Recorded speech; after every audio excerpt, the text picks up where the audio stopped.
네, 주님의 임재 속에서 평안하시기 바라겠습니다. 오늘 말씀은 마가복음 15장 44절에서 47절 말씀입니다.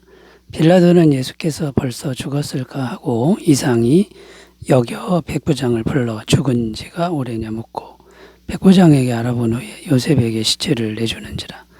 요셉이 세마포를 사서 예수를 내려다가 그것으로 싸서 바위 속에 판 무덤에 넣어두고 돌을 굴려 무덤 문에 넣음에 막달라 마리아와 요셉 어머니 마리아가 예수 둔 곳을 보더라.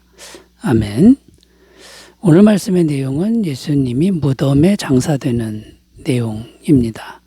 그냥 예수님이 죽어서 무덤에 장사되는 단순한 내용이지만 여기에 깊은 의미가 담겨 있습니다.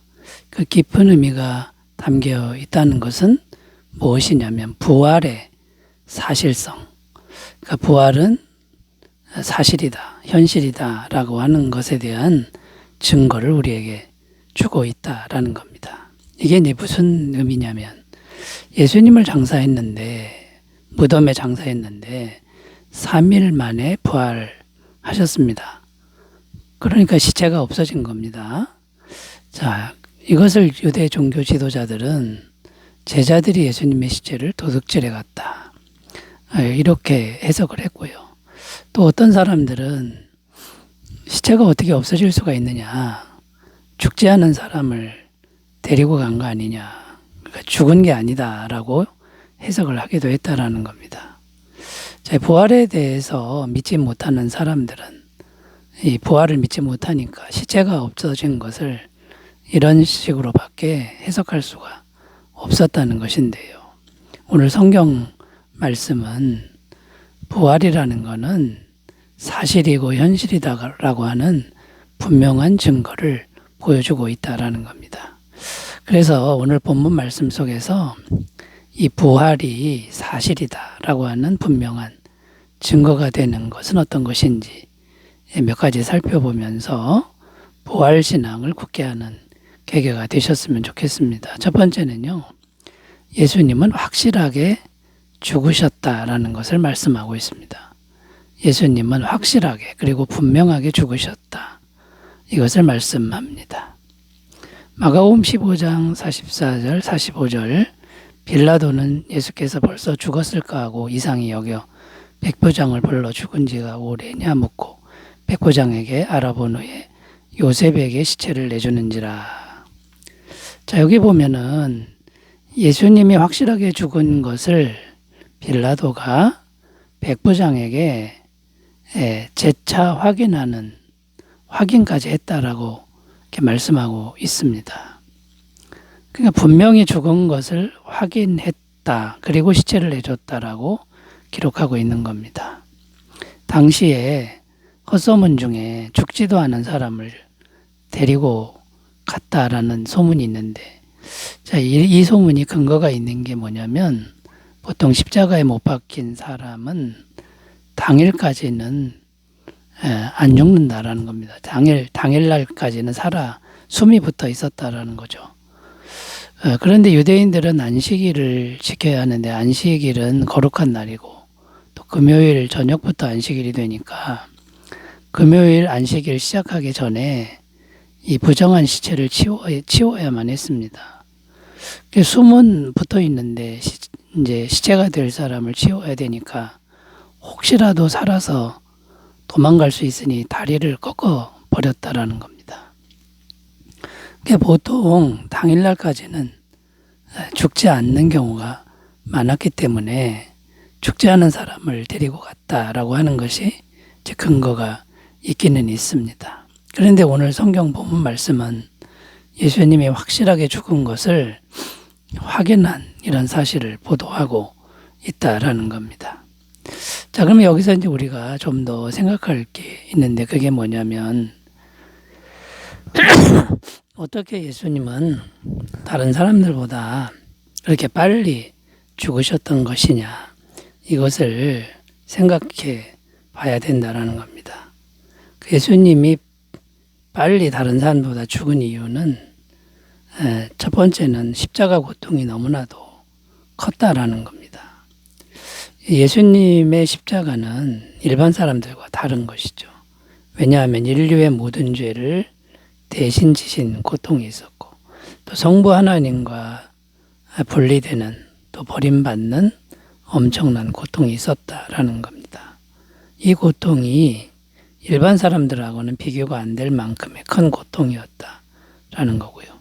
그 다음에 보다 더 확실한 것은 예수님은 죽음을 당한 게 아니라 예수님의 의지가 스스로 목숨을 버렸다라는 겁니다. 요한복음 10장 18절 이를 내게서 빼앗는 자가 있는 것이 아니라 내가 스스로 버리노라. 나는 버릴 권세도 있고 다시 얻을 권세도 있으니 이 계명은 내 아버지에게서 받았노라 하시니라. 예수님의 의지가 자기 영혼을 버리는 이런 결단을 했다라는 것이죠. 그래서 예수님은 당일날 확실하게 죽으셨다라는 거고, 이 확실하게 죽으신 분이 3일 후에 영원한 생명으로 다시 살아났다라는 증거가 된다라는 겁니다. 자, 그러면 이제 오늘 이 말씀을 생각하면서 우리가 어떤 걸 생각해야 될까요? 우리가 예수님처럼 완전히 죽어도 예수님처럼 영원한 몸으로, 완전한 몸으로 부활한다. 자, 이것을 믿어야 된다라는 거고요. 우리가 인생을 살면서 인생에 어떤 절망적 상황, 그러니까 완전히 끝난 것 같은 상황이 벌어져도 부활의 주님이 오시기만 하면 영생으로 다시 회복된다. 이 진리를 꼭 믿으셨으면 좋겠습니다. 자, 두 번째 증거를 찾아보겠습니다. 부활의 두 번째 증거는 뭘까요? 새 무덤에 혼자 장사되셨다는 것입니다.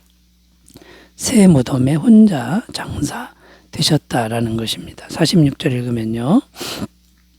요셉이 세마포를 사서 예수를 내려다가 그곳으로 싸서 바위 속에 판 무덤에 넣어두고 돌을 굴려 무덤 문에 놓으매. 자, 이 말씀에 보면 바위 속에 판 무덤에 넣어두고 이렇게 기록하는데, 바위 속에 팠다 이거는 흙을 판 게 아니라 돌을 쪼아서 만든 동굴 무덤을 의미했습니다. 그리고 이 무덤은 새로 만든 무덤이었다고 마태복음은 증언합니다. 마태복음 27장 60절 바위 속에 판 자기 새 무덤에 넣어두고 큰 돌을 굴려 무덤 문에 놓고 가니. 여기 보면 새 무덤이라고 되어 있는데 한 번도 시체를 둔 적이 없는 무덤을 말합니다. 요셉이 자기가 죽은 후에 들어갈 무덤이었고, 보통 10명 정도의 시신을 둘 수 있는 가족 무덤인 경우가 맞았습니다. 자, 그런데 이 새 무덤, 한 번도 장사되지 않은 새 무덤에 예수님 혼자 장사되었다. 이것을 증거하고 있다라는 겁니다. 이것이 부활의 사실에 대한 확실한 증거가 된다라는 거죠. 만약에 다른 시체가 10명 정도 있었다면 어떤 의심을 받게 됩니까? 가짜로 죽은 사람들을 미리 시체로 변정하여 미리 넣어뒀다가 그 예수님의 시체를 도둑질에 갔을 수도 있고, 또 어떤 의심을 받냐면 예수님이 아직 죽지 않았는데 이제 그 무덤에 들어갔습니다. 그러면 그 무덤 안에 가짜로 죽은 사람들이 간호를 해서 다시 살렸다. 이런 의심도 받게 된다라는 겁니다.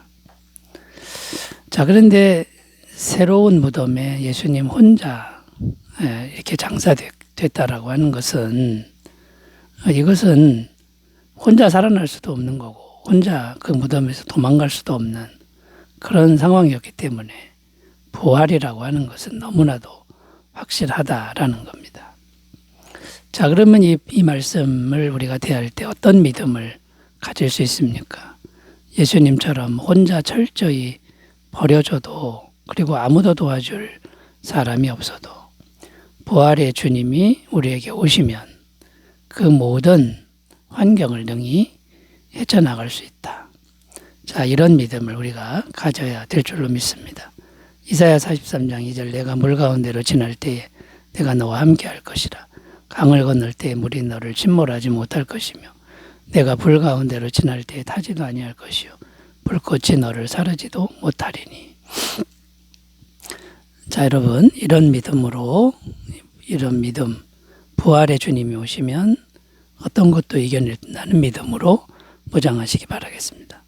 자, 세 번째로 가보겠습니다. 부활에 대한 확실한 증거 세 번째가 뭘까요? 무덤 입구를 큰 돌로 막고 경비병을 세웠다는 사실입니다. 46절 다시 읽으면요. 요셉이 세마포를 사서 예수를 내려다가 그곳으로 싸서 바위 속에 판 무덤에 넣어두고 돌을 굴려 무덤문에 놓으매. 여기 끝부분에 보면 돌을 굴려 무덤문에 놓으매라고 기록합니다. 무덤문의 돌은 작은 돌이 아니었습니다. 아주 큰 돌이었고 남자 성인 5명 이상이 힘을 합쳐야만 옮길 수 있는 그런 돌이었습니다. 그런데 예수님 혼자만의 힘으로 이 돌을 옮기는 것은 이제 불가능했다라는 겁니다. 자, 그런데 예수님의 몸이 사라진 것입니다. 이것은 부활이 사실이라는 것을 증거한다라는 것이죠. 그러니까 무슨 말입니까? 우리가 오늘 묵상하는 이 마가복음의 말씀이 계속 보여주는 게 무엇입니까? 예수님의 죽음은 확실했고 분명했고 무덤에 장사된 것도 확실했고 분명했고 그 다음에요. 예수님의 몸이 부활해서 다시 살아난 것도 확실하다, 사실이다 이것을 보여주고 있다라는 겁니다. 자, 그러면 이제 우리가 가져야 될 믿음은 어떤 겁니까?